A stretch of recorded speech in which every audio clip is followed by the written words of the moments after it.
The movie begins, not with the typical Batman perspective, but actually with none other than Bruce Wayne.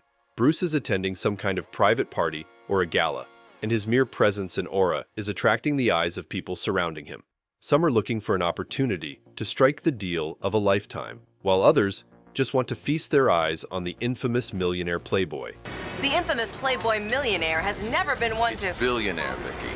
Millionaires are so last year. Damn, boy. Sorry, I guess billionaire. Anyway, just as you would have probably suspected by now, Bruce Wayne is not here to mingle himself and make any new friends, although Alfred is certainly trying to nudge him in that direction. Even if they are on a secret recon mission, Bruce seems to be stubborn to the idea of letting go just for a little while. But then comes in the one thing that has the chance to take his mind off: a woman. Specifically one Selina Kyle.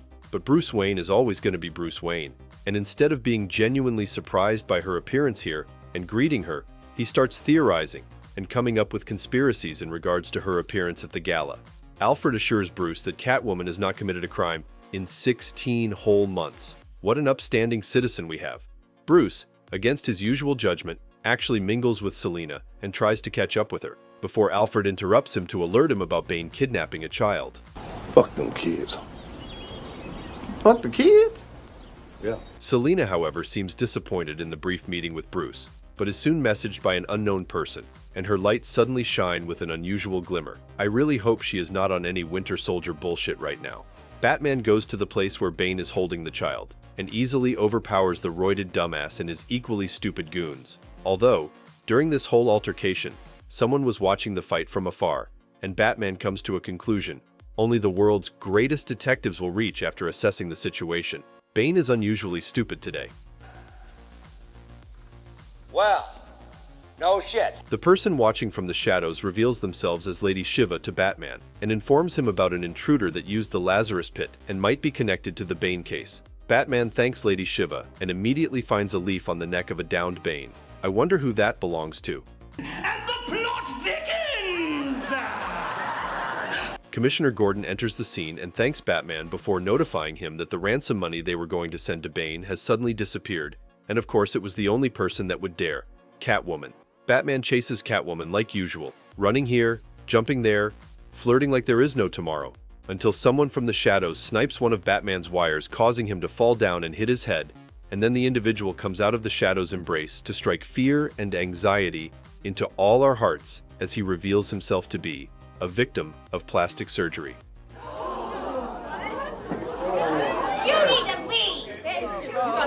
Some thugs tried to have their way with Batman in an alley, but Catwoman was having none of that, going to extreme lengths, like straight up whipping a guy's ass while quibbling about how some men will pay for that treatment. And then Batgirl joins the fun and helps Catwoman disperse the thugs before reprimanding her as Catwoman takes her leave.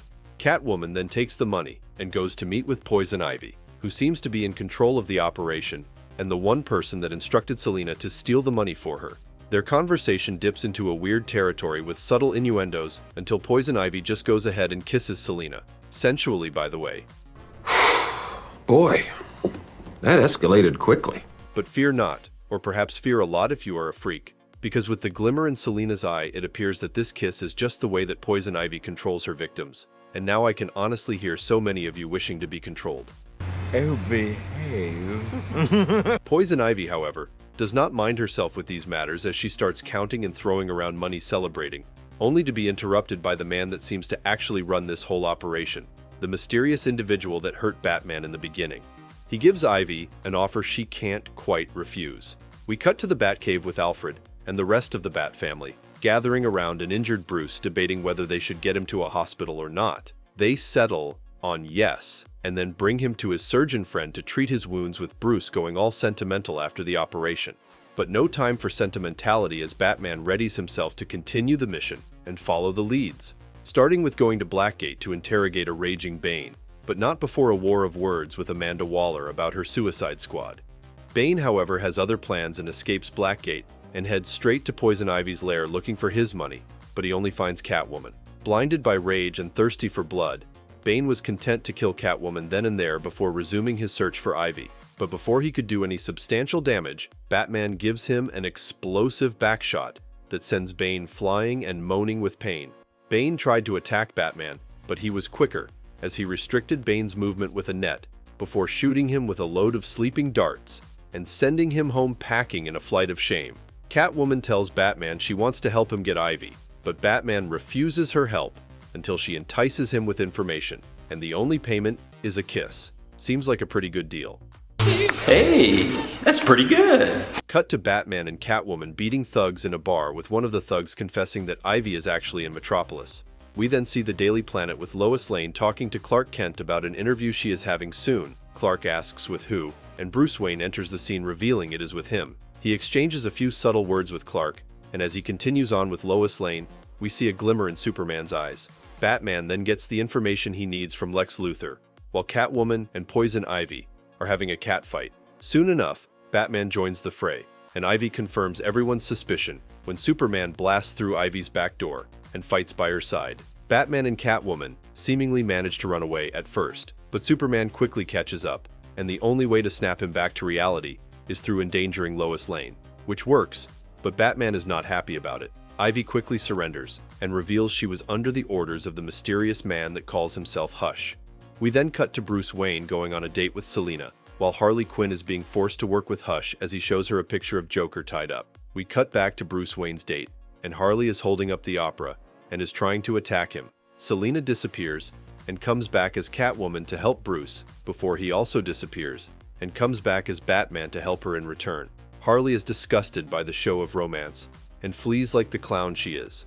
Batman tries to go after her, but discovers the body of his friend, and Joker standing over him with a gun and laughing. Before Joker could explain himself, Batman is blinded by rage and proceeds to beat the ever-living shit out of him, going as far as almost choking him out. Gordon stops him, of course. Batman receives an alert about a villain causing havoc, and realizes it is the Riddler. Nightwing jokes about him being a C-list villain and wonders why everyone is suddenly emerging again. I hope that C-list joke is not going to bite anyone in the ass later. Batman and Nightwing trace the Riddler and easily defeat him. Batman has an encounter with Hush before he disappears, and the trail to him gets cold for a few months.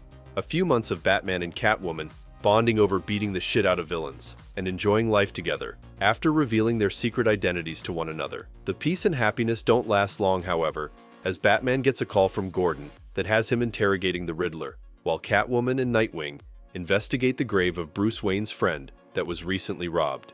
Catwoman and Nightwing meet Scarecrow there and get into a scuffle that has Nightwing battered and defeated, which leaves Catwoman vulnerable to be abducted by someone. All of this is going on while Batman interrogates the Riddler and gets a confession out of him that he was the man called Hush, and he was behind all the happening for the past few months, starting with him going to the Lazarus Pit and gaining immortality to fight the tumor in his brain that would have killed him ages ago. Before Riddler could reveal Batman's identity to Gordon, Batman slices his neck open to reveal a mud-soaked device that speaks to him in the voice of the Riddler. This was Clayface all along, with the real Riddler holding Catwoman as a hostage. Batman easily defeats Clayface, but not without the Joker being dramatic and extra from his cell. Perhaps he should have auditioned for a role in the new Joker 2 movie. Scratch that, he is actually too good for this movie. Anyway, Batman finds the Riddler's hide spot and saves Catwoman by basically roasting Riddler's ass and calling his shtick childlike and pathetic. This is not how this was supposed to go! Riddler couldn't handle the heat, literally, and almost jumped to his death in a huge fire pit with the place collapsing. Of course, Batman holds him and tries to save him while Catwoman is pleading with him to let go before taking matters into her own hands. Batman confronts her about this, and she basically tells him that she was willing to change for him, but his code is stopping him from changing for the better, or maybe he just can't. Batman tries to explain, but he is at a loss for words, and the movie ends with Catwoman breaking whatever they had off and hoping that one day Bruce Wayne changes. This was a well-known Batman story with a slight unique twist to its presentation and final twist revelation. It featured many villains from Batman's rogue gallery, and even Superman for a change being added to the usual mix. But I felt like it tried to do a lot with the themes and intertwining storylines, and kind of fell short. Well, this brings us to the end of today's video. Don't forget to leave a like and subscribe to our channel to get more videos like this one. Your support helps us grow. And tell me what you think about this film. What did you think of the ending? Do you think the villain's reveal at the end was underwhelming? Let me know in the comments below. I read all of them. And if you're watching till now, thank you. I'll see you in another video soon.